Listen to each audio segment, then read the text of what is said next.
আজ সে খুব সৌভাগ্যশালী হবে যে সারাদিনে অন্তত 2 মিনিট বার করে একবার শুনবেন এই অপরা একাদশী ব্রত কথা। কেননা যে কোনো একাদশী তার ব্রত মাহাত্ম্য কথা ছাড়া সেই একাদশী সম্পূর্ণ হয় না। আর আমরা একাদশী ব্রত রাখলে যে বিধি বিধান অনুসারে পূজা আরাধনা করি বা একাদশীর উপবাস রাখি এবং একাদশীর পরের দিন যে একাদশী ব্রত পালন করি, এরই মধ্যে একই সঙ্গে একাদশী ব্রত মাহাত্ম্য কথা অতি অবশ্যই শোনা উচিত। এবং একই সঙ্গে আজ এই একাদশীর সন্ধ্যাবেলায় অর্থাৎ সন্ধ্যার পর ভগবান শ্রী বিষ্ণুর নাম স্মরণ করা উচিত। হ্যাঁ বন্ধুরা, আপনারা একেবারে ঠিকই শুনেছেন। আপনি যদি এই একাদশী ব্রত মাহাত্ম্য কথা হৃদয়ের অন্তর থেকে শ্রবণ করেন এবং অন্তর থেকে বিশ্বাস করেন, তাহলে আপনার সমস্ত মনস্কামনা স্বয়ং ভগবান বিষ্ণু পূরণ করবেন। হ্যাঁ বন্ধুরা, আপনারা একেবারে ঠিকই শুনেছেন। আপনার যদি অর্থের প্রয়োজন হয়, আপনি অর্থ পাবেন। আপনার যদি গাড়ি বাড়ির দরকার পড়ে, তাহলে গাড়ি বাড়ি পাবেন। আপনি যা চাইবেন আপনি তাই পাবেন। এক কথায় বলতে পারেন আপনি রাজা হয়ে যাবেন।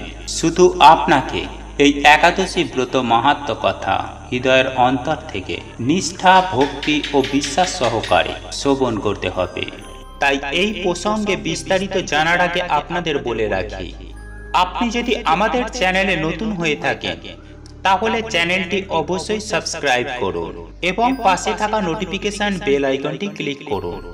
কারণ আমি বিভিন্ন প্রকার তন্ত্রমন্ত্র, বশীকরণ, টোটকা, বাস্তু টিপস, জ্যোতিষশাস্ত্র, পুজো আরাধনা এবং ব্ল্যাক ম্যাজিক করা নিয়ে নিত্য নতুন ভিডিও আপলোড করে থাকি, যা প্রয়োগ করার মাধ্যমে আপনার জীবনে থাকা সকল প্রকার সমস্যার সমাধান করতে পারবেন। চলুন এইবার মূল আলোচনায় প্রবেশ করা যাক। তবে মূল আলোচনায় প্রবেশ করার আগে আপনারা যদি ভগবান শ্রী বিষ্ণুর আশীর্বাদ ও কৃপা পেতে চান, তাহলে ভিডিওটি আপনজনদের সাথে শেয়ার করে জয় বিষ্ণুদেবের জয় লিখে কমেন্ট অবশ্যই করবেন।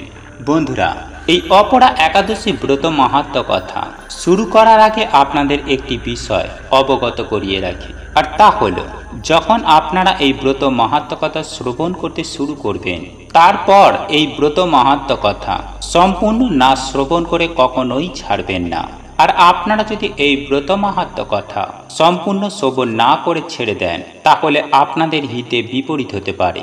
তাই বন্ধুরা, আপনারা যদি সুখী জীবন যাপন করতে চান, যদি আপনারা চান আপনার জীবনে তথা আপনার পরিবারে সুখ, শান্তি, সমৃদ্ধি বিরাজ করুক, আপনারা যদি চান যে স্বয়ং বিষ্ণুদেবের আশীর্বাদের হাত আপনার মাথার ওপরে এবং আপনার পরিবারের ওপরে থাকবে, তাহলে এই ব্রত মাহাত্ম্য কথা সম্পূর্ণ শ্রবণ করুন এবং আপনজনদের সাথে শেয়ার অবশ্যই করুন।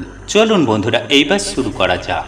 বন্ধুরা, একবার জ্ঞান প্রাপ্ত করার জন্য যুধিষ্ঠির ভগবান শ্রীকৃষ্ণকে জিজ্ঞাসা করেন, হে প্রভু, জ্যৈষ্ঠ মাসের কৃষ্ণপক্ষের একাদশীর কি নাম, তথা ওই একাদশীর কি বা মাহাত্ম্য রয়েছে?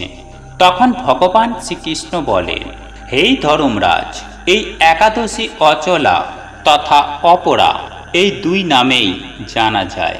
বন্ধুরা, পুরাণ অনুসারে এই জ্যৈষ্ঠ মাসের কৃষ্ণপক্ষের একাদশী অপরা একাদশী নামে পরিচিত, কেননা এটা অপার ধন প্রাপ্ত হবার একাদশী। বন্ধুরা, যে মনুষ্য এই ব্রত পালন করেন সে সমস্ত সংসারে প্রসিদ্ধ হয়ে যান।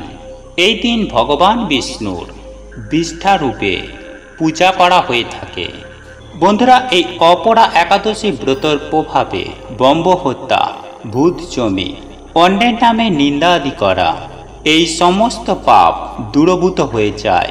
এই ব্রত করলে পরস্ত্রী গমন, মিথ্যা কথা বলা, মিথ্যা শাস্ত্র পড়া, ভুল কোনো শাস্ত্রকে বানানো এবং ভুয়ো জ্যোতিষী হওয়া তথা ভণ্ড বৈদ্য হওয়া আদি সমস্ত পাপ নষ্ট হয়ে যায়।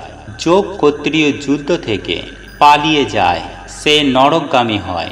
কিন্তু এই অপরা একাদশী ব্রত পালন করলে সেই ব্যক্তিও স্বর্গপ্রাপ্তি হয়। বন্ধুরা, যে শিষ্য গুরু থেকে মিথ্যা প্রাপ্ত করে এবং যে শিষ্য গুরু থেকে বিদ্যা প্রাপ্ত করে, আবার পরে সেই গুরুর সম্পর্কে নিন্দে করে থাকে সেই ব্যক্তি নরক যন্ত্রণা ভোগের প্রাপ্ত হয়।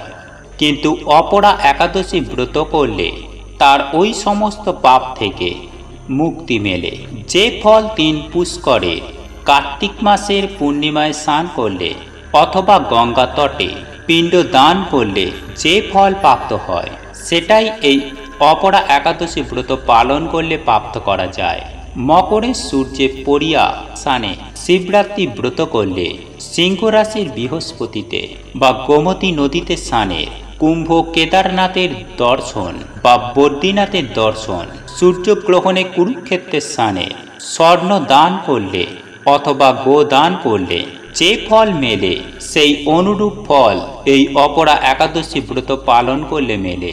বন্ধুরা, এই ব্রত পাপরূপী বৃক্ষকে কাটবার জন্য একটি কুড়ালের মতো। পাপরূপী ইন্ধনকে জ্বালিয়ে দেওয়ার জন্য আগুন, পাপরূপী অন্ধকারকে দূর করবার জন্য সূর্য, মৃগকে মারবার জন্য সিংহের সমান, অর্থাৎ মনুষ্য জাতিকে পাপ ক্ষয় করার জন্য এই অপরা একাদশী ব্রত অবশ্যই পালন করা প্রয়োজন। বন্ধুরা, এই অপরা একাদশী ব্রত তথা ভগবান শ্রী হরির পূজা করলে মনুষ্য সমস্ত পাপ থেকে মুক্তি পায় এবং সে বৈকুণ্ঠ লোকেও পৌঁছে যায়। বন্ধুরা, ধর্মরাজ যুধিষ্ঠির জিজ্ঞাসা আগ্রহের কারণে ভগবান শ্রীকৃষ্ণজি স্বয়ং অপরা একাদশী ব্রতকে শুনিয়েছিলেন। বন্ধুরা, প্রাচীনকালে মহিধার্য নামক এক ধর্মাত্মক রাজা ছিল। তার ছোট ভাই ব্রতধ্বজ বড়ই ক্ষুরো ও অধার্মিক তথা অত্যাচারী ছিল। সে তার বড় ভাইয়ের থেকে দূরত্ব রাখত। ওই পাপী একদিন রাতে তার বড় ভাইকে হত্যা করে তার দেহকে জঙ্গলের মধ্যে একটি অশ্বত্থ গাছের নিচে পুঁতে দেয়। এই অকাল মৃত্যুর কারণে রাজা প্রেত আত্মা রূপে ওই জঙ্গলি অশ্বত্থ গাছেই বাস করতে থাকে ও অনেক উৎপাত করতে থাকে। একদিন হঠাৎই ধর্মা নামক মনীষী ওই খান দিয়ে যাচ্ছিল। সে ওই রাস্তায় প্রেতকে দেখতে পান এবং জপ তপের মাধ্যমে আত্মার অতীত সম্পর্কে জেনে নেয় এবং মনোবলীর মাধ্যমে প্রেতের উৎপাতের কারণ সম্পর্কেও জানেন। ঋষি প্রসন্ন হয়ে ওই প্রেত আত্মাকে অশ্বত্থ গাছ থেকে নিচে নামায় এবং পরলোক বিদ্যার উপদেশ দেন। দয়ালু ঋষি রাজার প্রেত যোনি থেকে মুক্তি দেওয়ার জন্য স্বয়ং অপরা একাদশী ব্রত করেন এবং আত্মাকে অকতি থেকে মুক্তি দেওয়ার জন্য নিজের ব্রতের পুণ্য ফল ওই প্রেতাত্মাকে অর্পিত করে দেয়। সেই পুণ্যের প্রভাবে রাজার প্রেত যোনি থেকে মুক্তি হয়ে যায় এবং সেই ঋষিকে ধন্যবাদ জানিয়ে দিব্যদেহ ধারণ করে পুষ্প নির্মাণে বসে স্বর্গে চলে যায়। বন্ধুরা, এটাই ছিল অপরা একাদশী ব্রত মাহাত্ম্য কথা। বন্ধুরা, আপনাদের এই ভিডিওটি যদি পছন্দ হয়ে থাকে তাহলে ভিডিওটি লাইক করুন, কমেন্ট করুন এবং বন্ধুদের সাথে শেয়ার অবশ্যই করুন। মনে রাখবেন, আপনার একটি শেয়ার অনেক মানুষকে উপকৃত করতে পারে।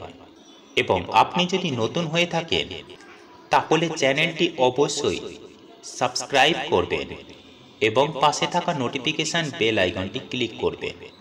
এইরূপ নিত্য নতুন ভিডিও